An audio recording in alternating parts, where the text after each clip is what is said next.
Yung mga pinagbabawalan dito, una, syempre yung bigla kang magpo-full stop. Yan ang wag mong gagawin dito sa expressway. Yung wala namang rason, walang sakyan na bigla nag-full stop. Okay?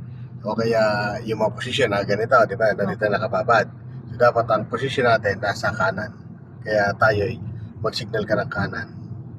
Tapos silip ka dito. Yan.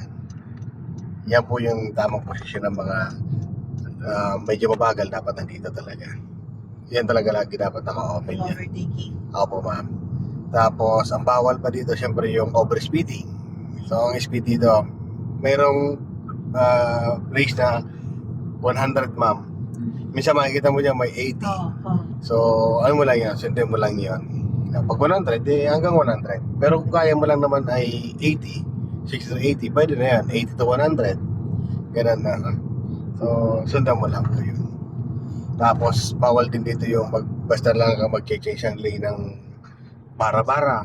No? So, mapapahamak talaga. Mapahamak kita.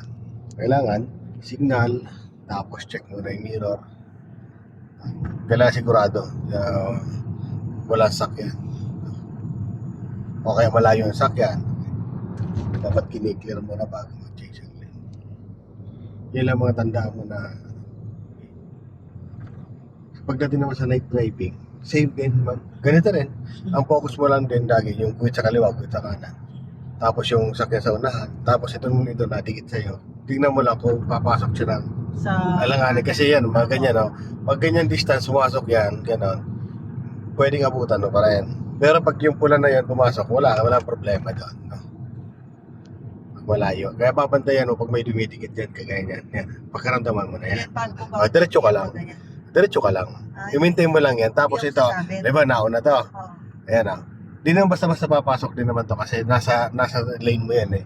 Kung mapapakaramdaman ka niyan, yung galaw mo papakaramdaman niya. Pag mabagal ka, ayan, ganyan, pumasok siya. Pag naramdaman niya medyo mabilis ka, syempre di naman basta papasok yan. Diretso lang yan muna sa lane niya. Kasi linya mo to eh. Kung magagaling ka doon, linya mo na siya. Kukuhanin niya. Siya yung mag-a-adjust talaga noon. No? Pero pakaramdaman mo rin kasi may iba, di naman siguro sinasadya, blind spot. O kaya may iba sinasadya talaga na makita niya konti. Kasi iba't iba yung ugali ng driver. Iba't iba ang ano talaga. Iba't iba yung experience, iba't iba yung ugali, di ba na ano. So kailangan mag-adjust talaga ng konti doon sa sitwasyon, ma'am. Kasi importante dyan, nakapokus ka lagi. Yan. Dalawang guhit, kaliwat kanan nasa gitna, tapos yung nasa unahan mo, tapos yung tagiliran mo. Yan. Okay? Tapos nasa likod, sinaman mo rin yan. Okay? Pag may nadikit na gano'n. Okay. Pero more on, nasa likod, sila mag-a-adjust sa'yo. Ito, mula natin sa balikat o sa gano'n, ikaw talaga mag-a-adjust. Yan yun. Kaya pag-aramdam mo yan, ganyan. Yan, bigla may napasok na gano'n. Galing niya pag-overtake. Kasi alam niya yung galaw naman. Yung galaw mo, papasahin niya na muna yon. Tapos pag naramdaman niya ano, dadagdag lang ng gas.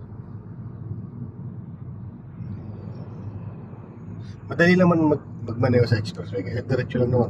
Malapad yun. Wala kang makakasalubong. Diretsuhan lang. So, delikado lang talaga dyan pag yung mga di natin alam ang gagawin. Mag-change ang lane, di natin alam yung mga tamang posisyon. Yan.